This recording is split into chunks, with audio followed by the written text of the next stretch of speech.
সিদ্ধিস্বৰূপ হোৱা। ওম শান্তি। আজিৰ মুৰলী 8 তাৰিখ 10 মাহ 2020।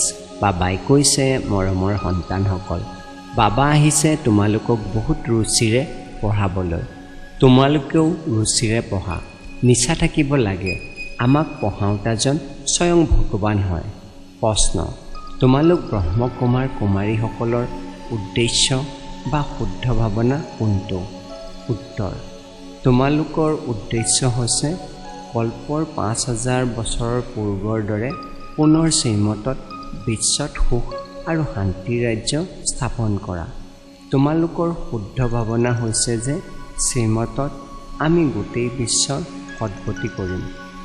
তোমালোকে নিচাৰে কোৱা, আমি সকলোকে সদ্গতি দিওঁতা হওঁ। তোমালোকে পিতাৰ পৰা শান্তিৰ পুৰস্কাৰ পোৱা।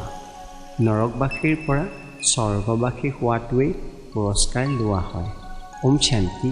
ধাৰণাৰ বাবে মুখ্য সাৰ: 1. দৈবী গুণ ধাৰণ কৰি শ্ৰীমতত ভাৰতৰ সঁচা সেৱা কৰিব লাগে।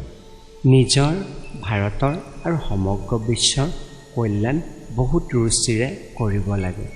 2. নাটকত অনাদি অবিনাশী পূৰ্বে নিৰ্ধাৰিত ৰচনা যথাযথভাৱে বুজি কোনো ধৰণৰ সময় নষ্ট কৰাৰ পুৰুষাৰ্থ কৰিব নালাগে। ব্যৰ্থ খায়ালো চলিব নালাগে। বৰদান: একাগ্ৰতাৰ অভ্যাসৰ দ্বাৰা একৰস স্থিতি গঢ়ি তোলোতা সিদ্ধিস্বৰূপ হোৱা। শ্লোগান: এবাৰ হোৱা ভুলক বাৰে বাৰে ভবা, অৰ্থাৎ দাগৰ ওপৰত দাগ লগোৱা, সেইবাবে হৈ যোৱাটোক জটি লগোৱা। ওম শান্তি।